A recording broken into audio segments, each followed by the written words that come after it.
Hey guys, it's Joe Tunney here at Kona Dodge in Kona, Hawaii. And I was talking to my friend Chris here at Kona Dodge, and he was telling me one of his favorite things about selling a 2017 Dodge Challenger Hellcat is the ability to play the character Morpheus in the movie Matrix. Instead of having two pills, one which brings you back home and one which takes you down the rabbit hole, by handing his nice guest the black key, so to speak, you unleash 500 horsepower and ride more thrilling than the craziest roller coaster you were on in your entire childhood.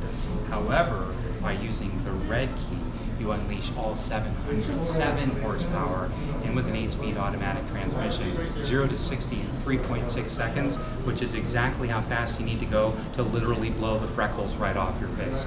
It is the single fastest American-made car that has probably ever been put on the road in the history of the automobile business. For a relatively affordable car, to have 707 horsepower is absolutely mind-blowing.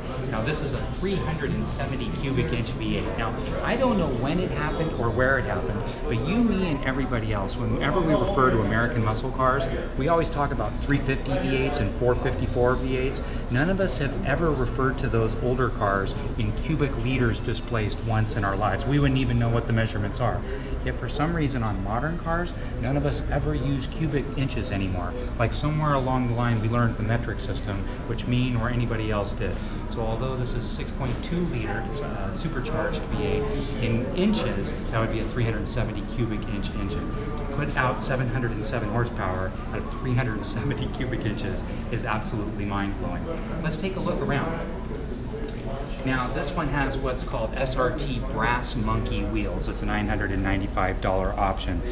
All Hellcats are going to have Brembo brakes. So this is 15.4 inch rotors in the front, which is gigantic, with 6 piston Brembo calipers. In the back you have 13.8 inch rotors with 4 piston Brembo grips. Huge brakes, very, very powerful brakes. This car goes from 70 miles an hour to 0 miles an hour in 159 feet. Now, that's not as fast as a couple of other American sports cars on the scene, but those cars don't have 700 horsepower, or 600, or even 500. This blows them out of the water. Taking a look inside. Now, you can get this car with a 6-speed manual transmission. I don't know what you would do with that thing. I'm the biggest fan in the world of manual shifts over automatics, but this has got to be the unruliest bad boy in the history of cars. Having to hold on to this thing with 2 hands is crazy. Getting traction in this car with 2 hands is very, very difficult. You are a man's man or a lady's lady if you can handle this thing at full throttle.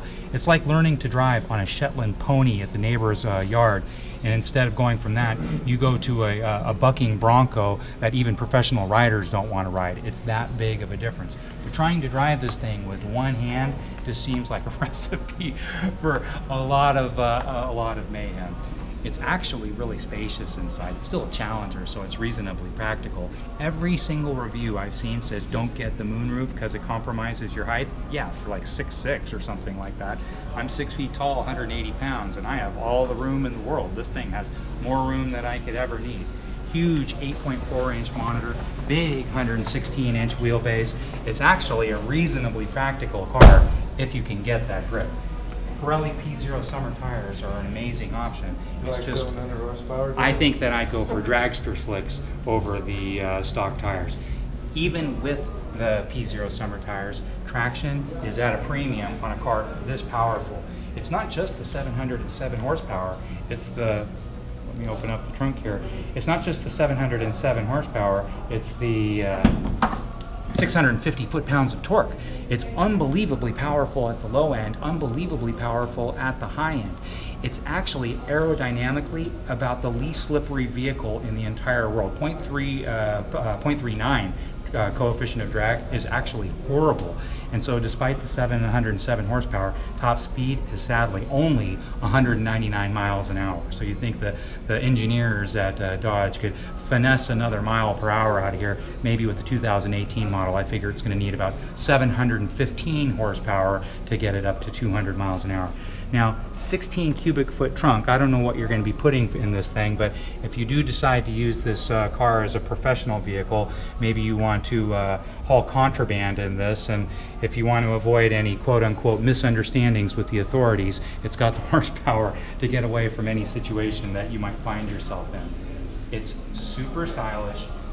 Crazy enough, it has 57-43 weight distribution, which isn't good. That's like a Honda Accord, so the vast majority of the weight is in the front and not in the back, yet it handles at a very sticky 0.92 Gs of lateral handling.